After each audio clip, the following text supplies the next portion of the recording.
Armstrong வழக்குல கைதான ஒரு கைதி ஒரு திருவேங்கடம் அவர்களோட என்கவுண்டர் வந்து பெரிய அளவுல பேசப்படுது. இந்த என்கவுண்டரை வச்சு முழுக்க முழுக்க காவல்துறையினரையும் முழுக்க முழுக்க திமுகவையும் சுத்தி சுத்தி இவங்கதான் காரணம் அப்படிங்கிற மாதிரி ஒரு வளையத்துக்குள்ள கொண்டு வராங்க. அந்த வீடியோ காட்சி வந்து வெளியே இருக்கு பாத்தீங்களா? ஆம்ஸ்ட்ராங் கொலையோட வீடியோ காட்சி வெளியே இருக்கு, பார்த்திருப்பீங்கன்னு நினைக்கிறேன். அதுல அந்த நபர் வந்து கொலை செய்யறது அப்பட்டமா பதிவாயிருக்கு அந்த வீடியோல.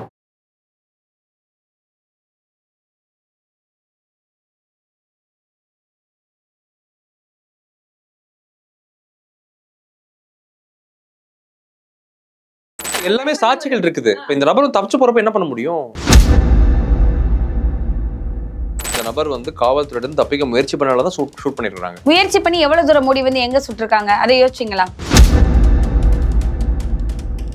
மக்கள் எல்லாருக்கும் ஒரே கேள்விதான், எப்படி ஒரு ஜெயில் கைதி ஜெயில இருந்து தப்பிச்சு ஓட முடியும்? அவளை எளிதா ஜெயில இருந்து தப்பிச்சு ஓட முடியுமா? மேடம், இப்ப வந்து என்ன சொல்றதுன்னா, போலீஸோட கவனக்குறைவுன்னு சொல்லக்கூடாது. சந்தர்ப்ப சூழ்நிலை என்ன சொல்றாங்களா, வெளியே என்ன பேசிக்கிறாங்கன்னா, ஏதோ ஒரு விஷயத்தை மறைப்பதற்காக திமுக செய்யும் சதி அப்படின்னு சொல்றாங்க. தப்பித்து ஓட முயற்சி பண்ணிருக்காரு, இல்ல என்ன மாதிரி அசௌகரியத்தை அவர் உருவாக்குனாரு நமக்கு தெரியல. நான் என்ன சொல்றேன்னா, என்கவுண்டர் சரிதான். இன்வெஸ்டிகேஷன் போயிட்டு இருக்கும் போது ஒருத்தவரை எதுக்குங்க என்கவுண்டர் பண்ணணும்? தப்பிச்சு ஓடுனான்னு சொல்றதே நம்ப முடியல இல்லைங்க.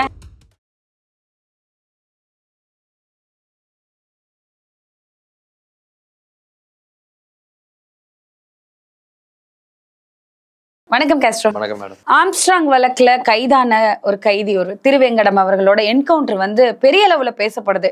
இந்த என்கவுண்டரை வச்சு முழுக்க முழுக்க காவல்துறையினரையும் முழுக்க முழுக்க திமுகவையும் சுத்தி சுத்தி இவங்கதான் காரணம் அப்படிங்கிற மாதிரி ஒரு வளையத்துக்குள்ள கொண்டு வராங்க. அதை நீங்க எப்படி பாக்குறீங்க? இல்ல, அது தேவையில்லாத விமர்சனம் என்ன பொறுத்தவரை. ஏன்னா இப்ப இந்த என்கவுண்டரே வந்து பாத்தீங்கன்னா, அந்த வீடியோ காட்சி வந்து வெளியே இருக்கு பாத்தீங்களா? ஆம்ஸ்ட்ராங் கொலையோட வீடியோ காட்சி வெளியே இருக்கு, பார்த்திருப்பீங்கன்னு நினைக்கிறேன். அதுல அந்த நபர் வந்து கொலை செய்யறது அப்பட்டமா பதிவாயிருக்கு அந்த வீடியோல. நான் பார்த்தேன் அந்த வீடியோவை. கொஞ்சம் வந்து அவங்க இது கொஞ்சம் சென்சார் பண்ணியிருக்கிறாங்க. பட் இருந்தாலும் வந்து அது அப்பட்டமா தெரியுது. அந்த நபர் தான் வந்து கருப்பு உடை அணிந்து முதல்ல போய் அந்த நபர் தான் வெட்டுறான். அந்த கண்டக்கால்னு சொல்லுவாங்கல்ல, அதை வந்து வெட்டுறான். அடுத்து வந்து தலையில கடுமையா தாக்குறான் அந்த வீடியோல. இவன் தான் முதல்ல அட்டாக் பண்ணுது ஆம்ஸ்ட்ராங். இப்ப என்னன்னா, எல்லாமே சாட்சிகள் இருக்குது. இப்ப இந்த நபர் தப்பிச்சு போறப்ப என்ன பண்ண முடியும்? தப்பிச்சு எப்படிங்க போவாரு? அவ்வளோ கட்டுப்பாடான ஒரு ஜெயிலு, அவ்வளவு காவலர்கள் இருக்கிற இடத்துல இருந்து எப்படி ஓடி வருவாங்க? எப்படி ஓடி வர முடியும்? உங்களால ஓடி வர முடியும்? இந்த நபர் வந்து காவல்துறையிடம் தப்பிக்க முயற்சி பண்ணாலதான் ஷூட் பண்ணிருக்காங்க. முயற்சி பண்ணி எவ்வளவு தூரம் மூடி வந்து எங்க சுட்டிருக்காங்க அதை யோசிச்சிங்களா? இப்போ ஒரு குறிப்பிட்ட தூரம் ஓடி இருக்காரு. நம்ம எக்ஸாக்டா அந்த மீட்டர் நம்ம கால்குலேட் பண்ண முடியல. பட் குறிப்பிட்ட தூரம் ஓடி இருக்காருன்னு சொல்றாங்க. இப்ப நம்ம வந்து காவல்துறை எப்படி சந்தேகப்படக்கூடாது? இல்ல, இது பிளானிங் மர்டரா? பிளானிங் என்கவுண்டரா? பிளானிங்கே கிடையாது. எப்படி சொல்றேன்னு கேளுங்க. அருண் ஐபிஎஸ் வந்து எனக்கு ரொம்ப நம்பிக்கை இருக்கு. அவர் சென்னை கமிஷனர் நியமனம் பண்ணதுக்கு முதல்ல தமிழ்நாடு அரசுக்கு வாழ்த்துக்கள், காவல்துறைக்கு வாழ்த்துக்கள். எப்படின்னா, அவர் கண்டிப்பா வந்து ஒரு பெஸ்ட் பர்ஃபார்மன்ஸ் கொடுப்பாரு. ஏன்னா வந்து இப்போ கூட பாத்தீங்கன்னா, நேற்று போய் எல்லா ரவுடிகள் வீட்லயும் பர்சனலா விசிட் பண்ணிருக்காங்க. அந்த என்கவுண்டருக்கு முதல் நாளே நான் பார்த்தேன். எல்லா ரவுடி, சென்னையில இருக்க முக்கியமான ரவுடிகள், தன்னை ரவுடின்னு கிளைம் பண்ணிக்கிறவன், நான் வந்து கெத்துடான்னு பேசுறவன், நான் வந்து பெரிய ஆளுன்னு பேசுறவன், எல்லாரும் வீட்டுக்கும் போய் மிரட்டிருக்காங்க.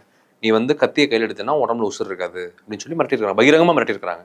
என்கவுண்டர் செய்யப்படுவேன், உன்னை நாங்கள் இரும்பு கரம் கொண்டு அடக்குவோம், உன்னை ஒழிப்போம் அப்படின்னு சொல்லி எல்லா ரவுடி வீட்லையும் சென்னையில் நம்ம எஸ்ஐ ஆய்வாளர்கள் எல்லாருக்குமே வந்து அருண் வந்து ஆர்டர் போட்டிருக்காரு. IPS Arun Chennai commissioner order போட்டு ஃபுல்லாக வந்து சென்னை சிட்டி முழுக்க இருக்கிற ரவுடிஸை கண்ட்ரோல் பண்ணுறாங்க. இப்போ சென்னை பார்த்தீங்கன்னா, அதான் என்ன சொல்றதுன்னா, லா அண்ட் ஆர்டர் உண்மையிலே ஃபெயிலாக இருக்கு. நான் ஒத்துக்கிறேன்.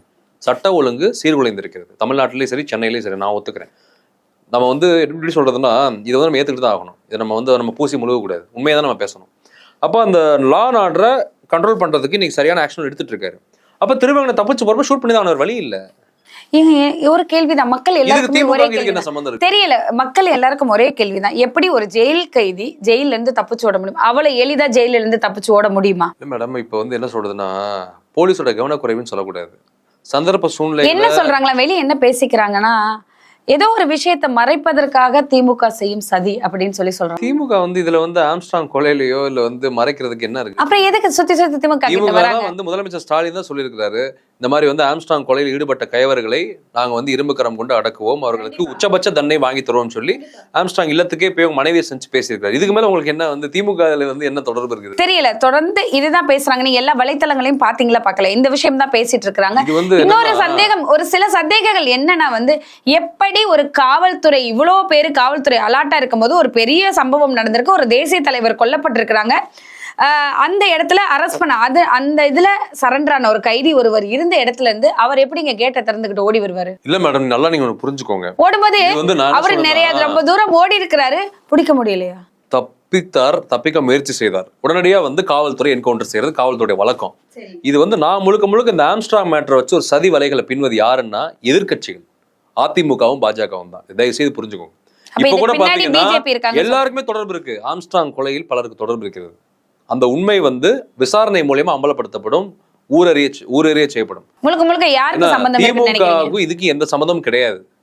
இன்னைக்கு பாத்தீங்கன்னா ஒத்துக்கிறோம், திராவிட முன்னேற்ற கழக ஆட்சி கண்டிப்பா சிறப்பா செயல்பட்டுக்கிட்டு இருக்கு. திராவிட மாடல் ஆட்சி, முதலமைச்சர் ஸ்டாலின் அவர்கள் தலைமையில சிறப்பா தமிழ்நாட்டில் ஆட்சி நடந்துட்டு இருக்கு. அதுக்கு லா அண்ட் ஆர்டர் பிரச்சனையை உருவாக்கணும், ஒரு சட்ட பிரச்சனைகளை உருவாக்கணும், ஒரு அமைதியை குலைக்க வேண்டும், ஒரு தமிழ்நாட்டில் ஒரு அமைதியில்லாத சூழலை உருவாக்கணும், தமிழ்நாட்டை கலவர பூமி ஆக்கணும், கொலைகார பூமி ஆக்கணும்னு சொல்லி ஜாதி கலவரம் மத கலவரத்தை தூண்டி கொண்டு இந்த கயவர்கள் தான் எதிர்கட்சிகள், இவர்கள் தான் சூழ்ச்சி செஞ்சுட்டு இருக்காங்க ஆட்சிக்கு எதிராக. நீங்க நல்லா பாருங்களேன், இப்ப என்னன்னா ஆர்டிகல் 356 கொண்டு state machinery, government machinery fail ஆயிருச்சுன்னு சொல்லி இந்த ஆட்சியை கலைப்பதற்கான வேலை நடந்துகிட்டு இருக்குது. அதான் நான் தமிழ்நாடு முழுக்க நான் பல இடங்கள் பயணமானாலும் நான் பாக்குறது தான். எல்லா இடங்களையுமே ஜாதிய கலவரங்களை தூண்டுறாங்க, மத வெறுப்புகளை தூண்டுறாங்க. ஒன்றும் இல்லை, இப்போ ரீசெண்டாக நான் உசிலம்பட்டிக்கு போயிருந்தேன், நம்ம தென் மாவட்டங்கள் போயிருந்தேன். ஜாதிய மணல்லையை தூண்டி விடுறான். பட்டியல் சமுதாயத்துக்கும் ஆதிக்க சாதிகளாக இருக்கக்கூடிய முக்குளத்தோர் சமுதாயத்துக்கும் ஜாதி கலவரங்கள் தூண்டப்படுது. இப்போ இதை நான் வன்மையாக கண்டிக்கிறேன். இப்போ என்னன்னா இவர்களுக்கு என்னன்னா தமிழ்நாட்டில் ஒரு நல்ல ஒரு ஆட்சி நடந்துகிட்டு இருக்கு, திராவிட மாடல் ஆட்சி நடந்துகிட்டு இருக்குது. அதில் சில குறைகள் இருக்கலாம், நான் இல்லைன்னு நானும் இந்த குறைகளை ஒத்துக்கிறேன். ஆனாலும் அந்த ஆட்சி தான் நாங்கள் ஆதரிக்கிறோம். இது பிற்படுத்தப்பட்ட, ஒடுக்கப்பட்ட, தாழ்த்தப்பட்ட, ஏழை எளிய நலிந்த விளிம்பு நிலை மக்களுக்கான ஆட்சி, பெண்களுக்கான ஆட்சி. அதை நாங்கள் நம்புறோம். அப்ப நான் என்ன சொல்றேன்னா, இதற்கு நீங்க என்ன சொல்றேன்னா, இப்ப திமுக சேர்ந்த பிரமுகர்கள் யாராவது போய் கொலையில் ஈடுபட்டாங்களா? அண்ணாமலை போஸ்ட் போடுறா நான் பார்த்தேன், பாஜக அபிஷியல் வெப்சைட்ல போடுறீங்க நீங்க. அதிமுக நீங்க பல பல பல கட்டு கதைகளை கட்டவிழ்த்து விடுறீங்க. நாங்க என்ன சொல்றோம்னா, யார் டைரக்டா இன்வால்வ் ஆனது ப்ரூஃப் கொடுங்க, நீங்க எவிடன்ஸ் கொடுங்க. அப்ப நான் என்ன சொல்றேன்னா, முதல் திமுக ஆம்ஸ்ட்ராங் என்ன பிரச்சனை இருக்குது? ஆம்ஸ்ட்ராங் திமுக விமர்சனம் பண்ணாது, நான் இல்லைன்னு சொல்லல. அவர் மரணம் என்பது மிகவும் கண்டிக்கப்பட வேண்டியது, ரொம்ப வருத்தத்துக்குரியதுதான். ஏன்னா அதனால திமுக அவருக்கு திமுக என்ன வெஞ்சன்ஸ் இருக்குது? எதிரிகளை கூட கருத்து சுதந்திரத்தோடு எதிர்ப்பை பதிவு செய்ய விட்டு வேடிக்கை பார்க்கறதா திமுக. புரியுதா உங்களுக்கு? அவங்க எந்த இடத்துலயும் யாரை ஒடுக்கணும், அடக்கணும் அப்படிலாம் நோக்கம் கிடையாது. இப்ப சவுக்கு சங்கர் உள்ள இருக்காருன்றாங்க, திமுக எல்லாருமே களை எடுக்குதுன்றாங்க. அது அந்த நபர் செய்த தப்புக்கு தான் அந்த ஆள் உள்ள இருக்காரு. நல்லா நீங்க புரிஞ்சுக்கோங்க. இது திமுக களை எடுக்கணும், எவ்வளவு பேரை களை எடுக்கணும்? இப்ப எத்தனையோ பேர் சமூக ஊடகங்களை பேசுது. இப்ப மாரிதாஸ் பேசிக்கிட்டு இருக்காரு, அரெஸ்ட் பண்ணிட்டோமா? எத்தனையோ பேர் பேசிட்டு இருக்கீங்கல்ல, இந்த ஆட்சிக்கு எதிராக, கட்சிக்கு எதிராக, என்ன இந்த தமிழ்நாடு அரசுக்கு எதிராக பேசிக்கிட்டு இருக்கீங்க. எல்லாரையும் களை எடுத்துட்டோமா? அப்ப என்னன்னா இது எதிர்கட்சிகள் செய்யக்கூடிய ஒரு பொய் பிரச்சாரம், ஒரு அமைதியற்ற சூழலை உருவாக்குறாங்க. பாஜக, அதிமுக தான். அவங்களுக்கு தான் இதுல சம்பந்தம் இருக்கா? அவங்கதான் இதுக்கு சம்பந்தம் இருக்கா? என்ன சொல்றேன்னா, இந்த பிரச்சனை இப்படி வேற மாதிரி திசை திருப்போது யார்? இன்வெஸ்டிகேஷன் போயிட்டு இருக்கு. இன்வெஸ்டிகேஷன் போயிட்டு இருக்கும்போது ஒருத்தவரை எதுக்குங்க என்கவுண்டர் பண்ணணும்? தப்பிச்சு ஓடுனான்னு சொல்றதே நம்ப முடியல இல்லங்க மேடம். தப்பிச்சு ஓடி இது மாதிரி பல என்கவுண்டர் நடந்திருக்கு தமிழ்நாடு வரலாற்றுல. சரி, இந்திய வரலாற்றுல பல என்கவுண்டர் நடந்திருக்கு. இல்ல மேடம், நான் என்ன சொல்றேன்னா, தப்பித்து ஓட முயற்சி பண்ணிருக்காரு, இல்ல என்ன மாதிரி அசௌகரியத்தை அவர் உருவாக்குனாரு நமக்கு தெரியல. அப்ப நம்ம என்னன்னா அந்த நேரத்துல உடனடியாக போலீஸ் ரியாக்ட் பண்ணி இந்த மாதிரி என்கவுண்டர் பண்ணிருக்குது.